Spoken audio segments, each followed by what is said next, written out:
Hey, if you're watching this video, then you're probably into Yu-Gi-Oh, or more specifically, competitive Yu-Gi-Oh! And what better way to play than online? With the YuGiJo Online series 3v3 event, you can team up with your best friends to take on the meta. Better still, if you don't have any friends like me, then you can head on to our Discord, join some other competitors, and take part in an awesome streamed online event with an epic prize pool of over £1,000 worth of stuff. So get involved, there's a link in the description, and I'll see you guys there.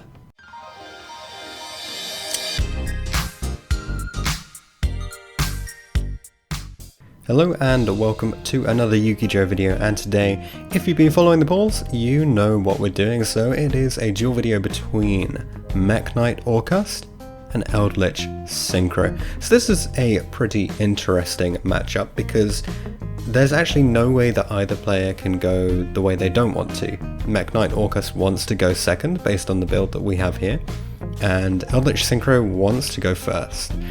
So we're going to see Eldlich Synchro kicking things off. I'm actually going to be piloting the Eldlich build for this, just because it's a little bit more complicated, so I thought I'd have a go with this. My girlfriend is a bit used to piloting the Orcust build on the other side of the table, and if you're interested in what that Orcust build is, it's essentially the same as the Mekk-Knight Orcust variation, the deck list, which I put up a while ago, so you can check that out. There'll be a card for that.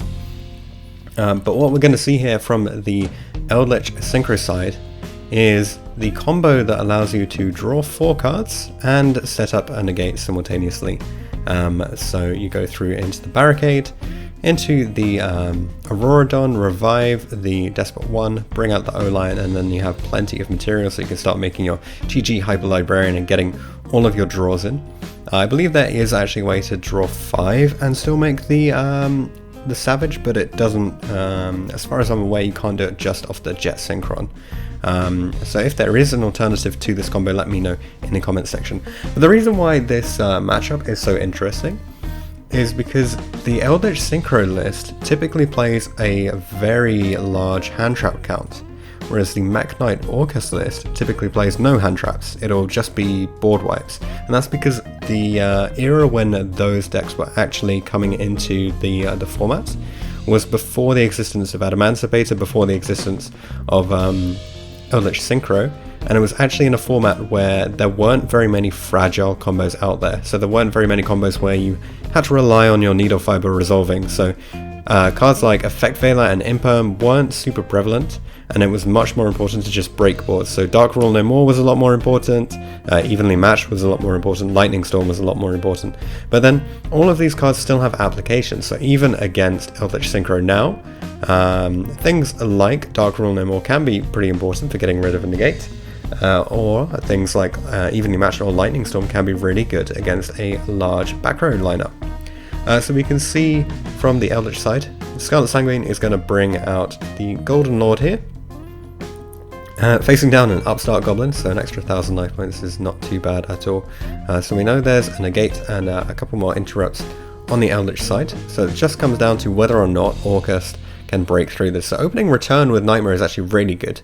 Because if that doesn't bait the Wakero, then there'll be a way to put something like a wand into the graveyard, in which case you can just revive the Nightmare anyway, assuming that there is a starter card in the hand. So Dark Rule No More is attempting to turn off the Borreload there, which shouldn't be too much of an issue. You know, essentially you're trading 1 card for 1 negate here, so not an enormous problem to hit the Eldlich Synchro board like that.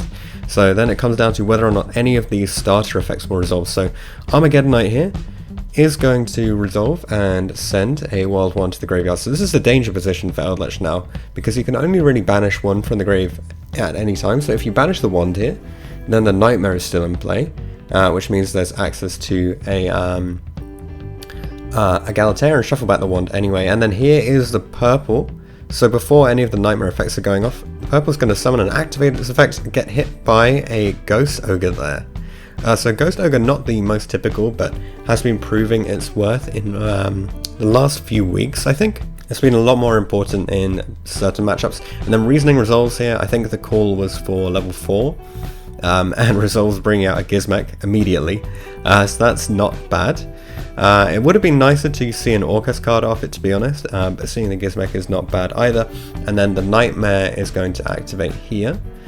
So if the YuGiOh had been activated beforehand, then the wand would have just summoned back the Nightmare anyway. So instead, Nightmare gets to resolve, puts a skeleton into the graveyard. This could be the position to banish the skeleton, but then of course, same scenario, the wand being in the graveyard is very, very potent here. So the fact that there was an orchestrated return with a Nightmare in hand at the start of this was very strong from the Orcust side of things. Down comes a Conquistador here to get rid of the Nightmare. Essentially the plan is to just make sure that at no point does an Orcust name hit the Orcust field. So here the skeleton is activated to attempt to summon the Nightmare, and there's going to be a Golden Land Forever negating that effect. So I'm not sure if there is a YuGiOh on the Eldlich side of things. We see an attack in which is able to take out the Borreloads there. So at least that negate and that big body is not going to be a problem in the future. And then I believe play has been passed back because there's no ability to actually go off there. So during the end phase, White Destiny will bring back the Golden Lord, and then a different Golden Lord can activate, get rid of the Gizmek. That's not a huge problem, like it's just a body on the field, Gizmek, and even so, now it will still be a body on the field, but at least it won't be able to protect against 2 attacks here. Now the attack of Conquistador is laughably low, so that's not going to get used to attack into the Armageddonite here, but Hyper Librarian and the Golden Lord can both be switched to attack position. And then a Spell Trap is set, and that means that can be used for the Golden Lord in the graveyard, putting it back into the hand and then summoning it on 3500. So a lot of damage can go in here. It's not going to quite be game winning though. So we are going to see play carrying on with White Destiny. Since it was activated in the previous turn, can use its setting effect this turn. The same with the Scarlet Sanguine. So YuGiOh and Conquistador are set here, and then YuGiOh in the graveyard can set a Scarlet Sanguine. So there's another way to bring out Golden Lords. So a pop and a banish from graveyard all set up on the field. That puts Eldlich in a pretty strong position. There is still the Nightmare, I believe. Oh, okay, there's an evenly matched here. So because we know none of the sets are Golden Land Forever, I don't think anything is going to go off here. So everything is just going to be removed from the field, apart from one Golden Lord, the boosted Golden Lord at 3500. So all the interrupts gone now from Eldlich. That's really unfortunate because we knew that the Golden Land Forever was already gone, and a new one was not set that turn. So perhaps it would be worth playing 2 copies, but generally I don't think people generally play 1 or 0 copies. So unfortunately not enough. So the Mekk-Knight Orcust blowout cards proving their worth here. And then as we said before, the Skeleton and the Nightmare combination means that there can be plays into some link summons and start getting the actual Orcust engine going with the Galatea. So this is really crucial. Just still on the super rare Galateas, I hadn't picked up the ultis at this point, but if you're interested, you're going to be seeing the ultis in future duel videos and future deck profiles. If there are any deck profiles or duel videos that you're interested in, let me know in the comment section and check out the polls. You can always hit that bell button, get the notifications going, and you'll see any of the polls that go up on the community tab. So here comes the Babel, meaning that there are potentially a plethora of plays available on the Orcust side during opposing turns, and we get the wand back in rotation. That can then get banished in order to bring back the skeleton, so that will then be in rotation again. So really strong position here actually. You don't even need to use the Dingirsu to attach the skeleton at this point because you've been able to revive everything, but maybe it is worth attaching the wand at this point, just to guarantee that recursion here. So yeah, we're going to see the Dingirsu attach the wand here, and then a link summon, presumably into an IP. The thing is, right, the Golden Lord doesn't actually pose a threat. It's bigger than any of the monsters that Orcust currently has access to. But right now it's not problematic to just leave it on the field, given that there is the ability to just banish everything with a Zeraboros during the opposing turn, because we're going to see a Gizmek come out here, and there's another summon available. So that means during the Eldritch turn it is possible to just Zeraboros everything away at this point. But we're just going to see what happens with the hand, and I'm just taking a look at the banish cards here. There's so many banish cards in face up and face down, because we have to check whether or not it will be possible to resolve any of the golden effects. So attempts to enter the battle phase, but before that's even possible, Mekk-Knight Orcust is going to go into the Nightmare Unicorn, discard another copy of Nightmare, shuffle away the Eldritch Golden Lord, and unless the 2 cards in hand are really strong, that is probably going to spell game from here. I'm not sure, because there are quite a few cards in the Eldritch deck which allow you to steal the game from pretty terrible positions, to be honest.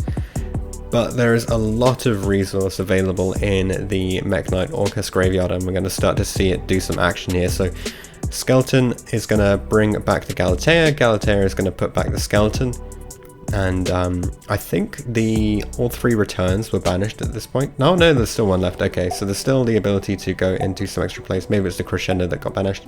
And then Nightmare gets banished, which puts a Gear Suit into the graveyard, so that means there's an additional starter card during the next turn if necessary. And then drawing for turn, what does Mekk-Knight Orcust have? Can it beat 2 cards in hand and nothing on the field? I mean, you'd really hope so. A lot of Orcust decks don't actually play Borosword anymore because the utility has gone out of that. Now that Access Code Talker exists, it's a lot easier to just do OTKs with that, given that you can blow up a lot of the board. So it's unlikely we'll see a Borosword OTK here. But the wand will be activated. Bring back the Nightmare. So what are the options here? Yeah, okay, so we could just see an Access Code Talker from here. Yeah, that's going to target the Unicorn Graveyard and then get an even bigger boost if the Nightmare resolves. Okay, so the Nightmare gets negated by an Ash Blossom here. But I mean, you look at the board, so you've got an Access Code Talker on 53, Galatea on 1800. I'm not sure that any other damage has been done though. So that would be 7,100, so there needs to be a little bit more damage, but there is the Gizmek in the graveyard and that will seal game 1. So Mekk-Knight Orcust taking game 1 here.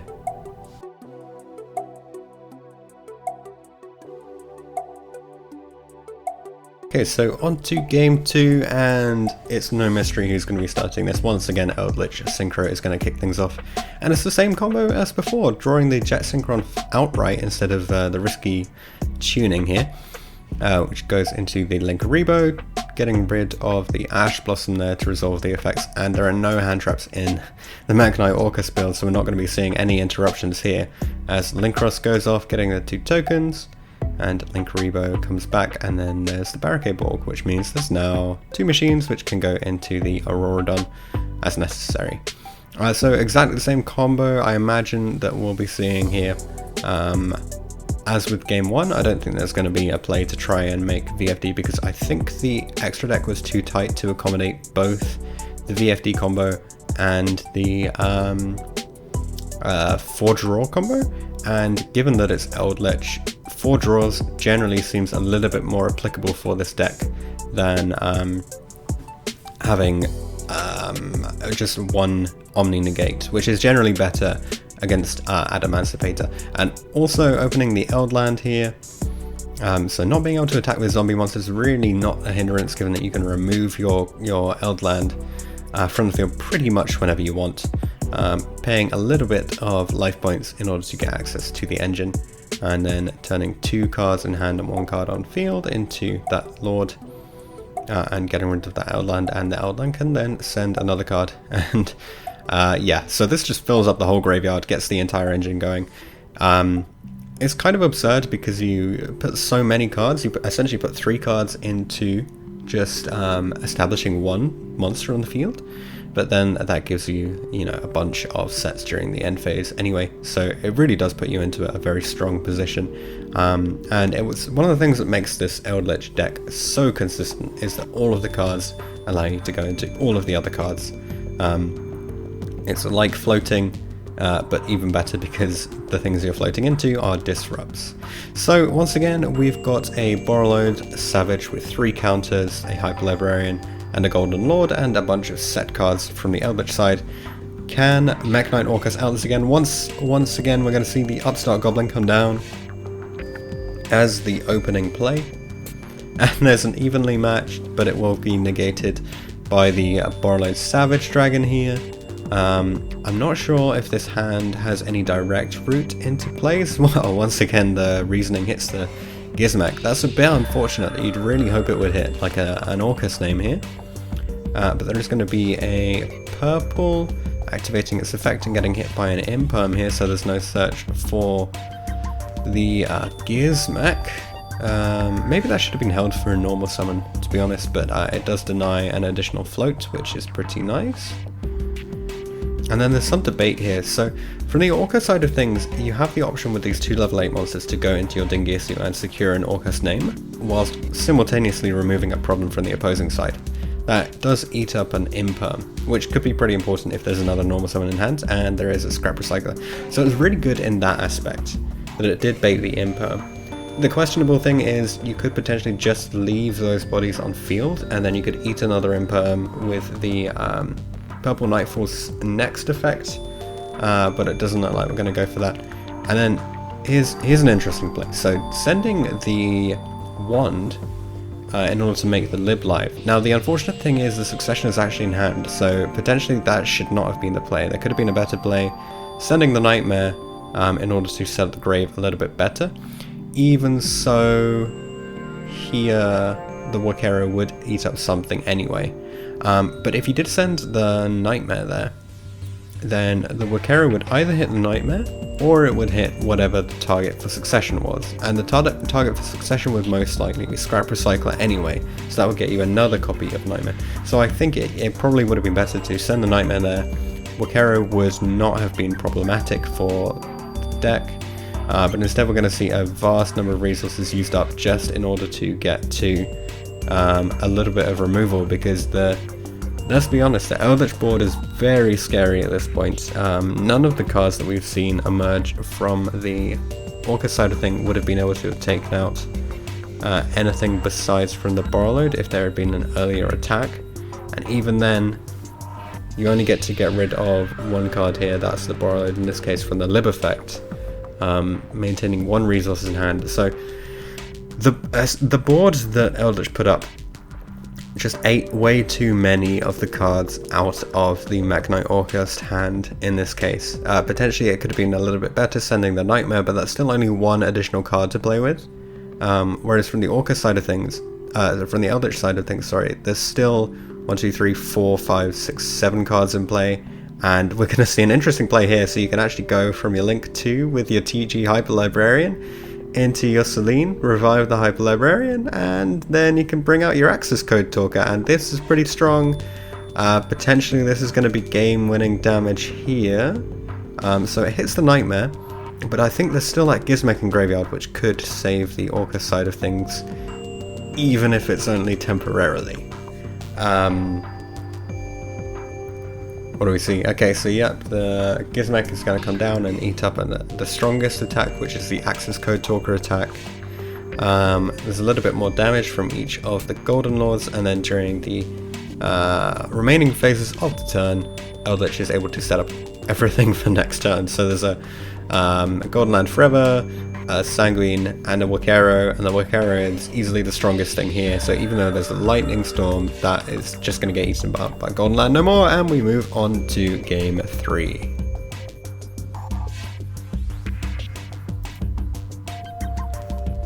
So the final game, once again we're going to see Eldlich start, and once again opening the 6 of Jet Synchron play. This time discarding the YuGiOh, which does mean an additional resource will be able to be accessed during the end phase. So the same play as before, I imagine. It's very easy at this point to accept the fact that your opponent's deck does not play hand traps, because it is just board wipes and Mekk-Knight summons, so that you don't have to fear like a Nibiru or anything coming down. or at least that's how things are looking to be here. So once again, into the Formula Synchron, the TG Hyper Librarian, and then Axel Synchron before going into the Borrowed Savage Dragon. The great thing about Savage Dragon, it puts that spell trap onto your field in the form of the equip card, which you can then also, of course, send off your various other effects, which is pretty nice. The tuning there potentially could have milled a nice spell or trap, but instead just milled an effect failure, not too problematic, given that the back row is most likely going to be full or close to full. Yep, so 3 sets here from the Eldlich side. No Golden Lord immediately on the field just yet, and out comes a Lightning Storm, so that will get eaten up by the Borrowed, and then we'll see the Golden Lord come down from the Scarlet Sanguine here. So there's a blue sky, that's pretty interesting, but it does get hit by an Imperm, so it's a good way to bait an Imperm, which is nice with the Mekk-Knights here, because then a Gearsu comes down and attempts to activate its effect, but there will be the Golden Land, forever taking that out of the game. Bit unfortunate that the blue sky is slightly too weak to actually deal with any problematic cards here. I suppose one other option could have been to just go into Galatea and then dig Gearsu, but regardless, you'd still not have your Gearsu's effect resolving, so I think it is correct to just activate it at the start there. And then here comes the Gizmek, allowing a play into Barricade Borg Blocker, which can then discard a Nightmare. So the Nightmare gets banished, and there's an Ash Blossom. Yeah, not looking too great, just way too many interrupts from the Eldlich side of things here. If that Nightmare had resolved, maybe there could have been a way to get into an IP play perhaps, or just a big link play from the Orcust side, but instead left with nothing, just a Barricade Borg Blocker on the field, and doesn't even have a Babel that it can add back from its effect. So there's really just the Gizmek protecting the life points of Mekk-Knight Orcust here. I think that's the thing about this matchup is it's already really polarized, in that you have one deck on one side which is just trying to break existing boards, and the deck on the other side, sure, it assembles reasonable boards, but most of it just floats anyway, and it's also backed up by a ton of hand traps. You know, you play like 15 or 12 hand traps in an Eldlich lineup, and there are just not enough ways to play through that in the Mekk-Knight Orcust build, and so we see Mekk-Knight Orcust scoop it up, and that spells victory for Eldlich Synchro, unfortunately beating the champion of the channel, but let's see what we can do in the future. Let me know what you guys think about this duel video in the comment section. What other duel videos would you like to see in the future? Keep an eye out for those polls, and I'll see you all in the next video.